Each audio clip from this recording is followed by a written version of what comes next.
Welcome to my YouTube channel doctor M N Kiani. जैसे आपने thumbnail में देखा है कि आपके पास लो रिजोल्यूशन सेम इमेजेस हों, तो आपको वहाँ पे नैनो पार्टिकल्स या आपके पास कोई भी आपके सरफेस मॉर्फोलॉजी ऑब्जर्व कर रहे हैं, तो वो आप क्लियरली देख नहीं सकते। और इस तरह के जो इमेजेस होते हैं, लो रिजोल्यूशन इमेजेस जिसमें पार्टिकल्स वगैरह, जिसमें सरफेस क्लियर ना हो, तो वो आप रिसर्च आर्टिकल्स के अंदर ऐड नहीं कर सकते।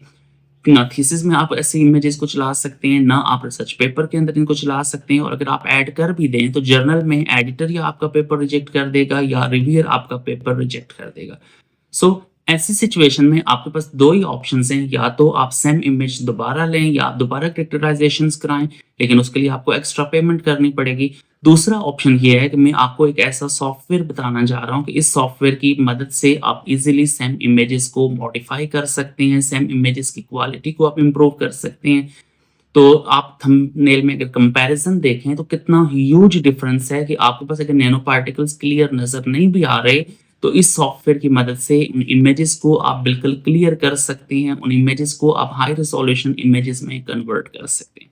इससे पहले मैं आपको एक-एक चीज़ स्क्रीन के ऊपर दिखाऊँ, आपसे रिक्वेस्ट है कि चैनल को लाज़मी सब्सक्राइब कर लें, वीडियो को लाज़मी लाइक कर दें और बेल आइकन प्रेस कर लें। बगैर आपका टाइम ज़ाया किए डायरेक्टली स्क्रीन पे चलते हैं। ये जी आप देख सकते हैं सेम इमेजेस का कंपैरिजन कि पहले मेरे पास सेम इमेज किस तरह का था और आफ्टर सेम इमेज किस तरह से। आप अगर यहाँ पे देखें पहले वाले में कोई नैनो पार्टिकल्स आपको नज़र नहीं आ रहे, लेकिन नई इमेज में एक-एक पार्टिकल क्लियर है। अब ये किस तरह से करना है और किस सॉफ्टवेयर से आपने करना है, आपने ये सॉफ्टवेयर लेना कहाँ से है, क्या ये सॉफ्टवेयर कंप्लीटली फ्री है, आपको परेशान होने की ज़रूरत नहीं है। पहला स्टेप है, आपने इमेज ओपन करना है 5G सॉफ्टवेयर के अंदर। फाइल ओपन, और ये आप यहाँ पे देख सकते हैं, या सिंपली आप ये करें इमेज उठा के यहाँ पे देखें, ये इसको उठा के मैं इसके ऊपर गिरा देता हूँ, तो ये यहाँ पे डायरेक्टली ओपन हो जाएगा। आपको कोई लंबे परेशानी में पड़ने की आपको ज़रूरत ही नहीं है। तो सिंपली यहाँ पे इमेज आपने ओपन कर लिया है। अब इसमें जो पहला स्टेप आपने करना है 8 बिट इमेज, इमेज के ऊपर क्लिक करें, टाइप के ऊपर क्लिक करें और इसको कन्वर्ट करें RGB की जगह 8 बिट में। मतलब ये इसका स्टेप है कि आप इमेज को मॉडिफाई करने के लिए पहले आपने उसको 8 बिट में कन्वर्ट करना है। तो ये आ गया आपका पहला स्टेप।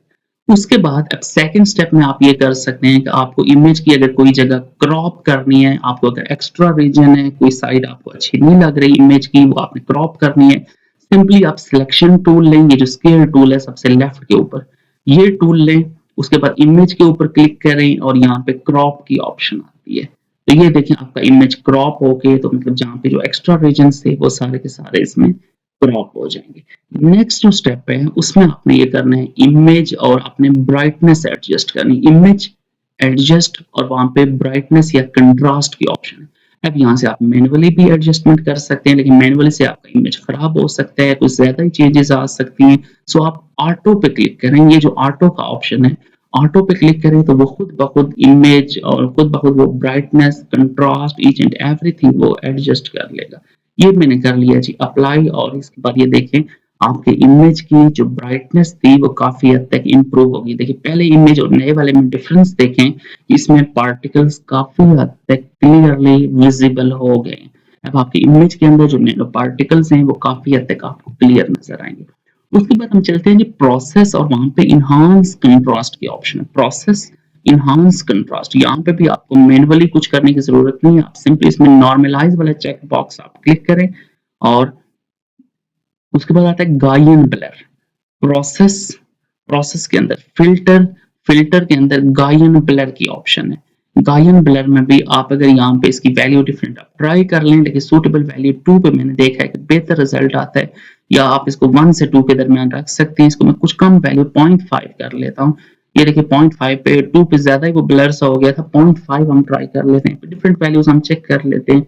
आप अपनी इमेज को देख लें कहाँ पे आपके रिजल्ट अच्छे आ रहे हैं, तो मतलब बिल्कुल ब्लर भी ना हो जाए। 0.5 मेरे ख्याल में रीजनेबल है। अब देखें इसमें इमेज में पार्टिकल्स काफी हद तक क्लियर है।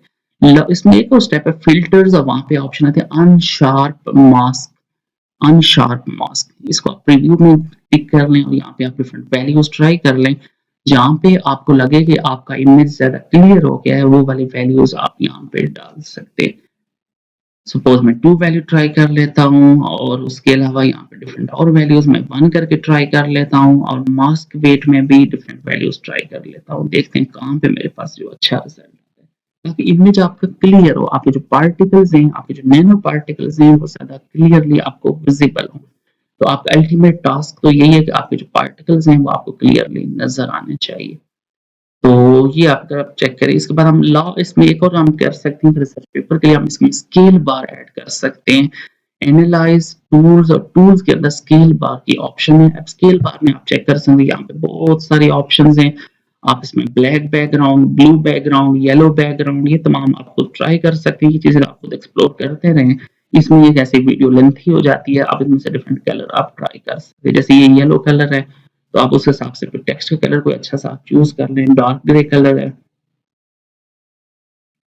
उसके अलावा आप यहाँ पे रेड कलर यूज़ कर सकते हैं, जो भी कलर आप देख लें जो आपको सूटेबल लगे। और फाइनली ऑप्शन है कि ये जो मॉडिफाइड इमेज है, फाइल सेव एज़ और वहाँ पे आप टिफ फाइल सेव कर लें। टिफ फाइल का ये है कि आपकी इमेज की जो क्वालिटी है, वो खराब नहीं होगी और हाई रिज़ॉल्यूशन आपका इमेज होगा। फाइल सेव एज़ और वहाँ से आप टिफ फाइल सेव कर लें। ये कंपैरिज़न है, अगर आप एक-एक पार्टिकल को चेक करें, ये देखें कंपैरिज़न राइट साइड पे कोई नैनो पार्टिकल्स नहीं है और लेफ्ट साइड पे वही एग्ज़ैक्ट आप अगर पार्टिकल्स को देखें तो राइट साइड वाला इमेज बिल्कुल ब्लर है और लेफ्ट साइड वाले इमेज में बिल्कुल क्लियर पार्टिकल्स है। अब ये सॉफ्टवेयर कहाँ से लेना है? गूगल में आप सर्च करें फाइजाई, FIJI डाउनलोड, FIJI ये सॉफ्टवेयर है, कंप्लीटली फ्री है। यहाँ पे अगर आप डाउनलोड्स के ऑप्शन में जाएँ तो यहाँ पे आपके पास मैक का लिनक्स के लिए भी है, मैक के लिए भी है और विंडोज के लिए भी। विंडोज के अंदर 2 ऑप्शन है, ARM64 और X64। तो आपने X64 करना है। ARM64 आप तब यूज़ करेंगे अगर आप मैक के अंदर वर्चुअल मशीन से आप अगर विंडो इंस्टॉल की हुई है। तो ये यहाँ पे आपके पास सॉफ्टवेयर आ जाएगा। ये मेरे पास सॉफ्टवेयर है, उसको मैंने एक्सट्रैक्ट कर लिया और एक्सट्रैक्ट के बाद सिंपली आपके पास ये जो फाइल है, आपने ये फाइल ओपन करनी है। कोई इसकी इंस्टॉलेशन नहीं है, आपने सिंपली ये वाली फाइल आपने यूज़ करनी है। और आगे बिल्कुल एग्ज़ैक्टली वही स्टेप्स हैं जो मैंने आपको बताए हैं कि आपने फाइल को ओपन करना है, इमेज आपने ओपन करके तो उसको उसी तरह प्रोसेस करना है। अब वीडियो आपने देखी है, मैंने अपनी तरफ से कोशिश तो की है एक-एक स्टेप आपको क्लियरली समझाने की। स्टिल अगर आपको किसी किस्म की कोई कन्फ्यूजन हो, तो आप नीचे कमेंट सेक्शन में मुझे बता सकते हैं, मैं आपको प्रॉपर्ली गाइड करूँगा। आपसे रिक्वेस्ट है कि चैनल को लाज़मी सब्सक्राइब करके जाएँ, वीडियो को लाज़मी लाइक कर लें और बेल आइकन प्रेस करें। Thank you so much. अल्लाह हाफ़िज़।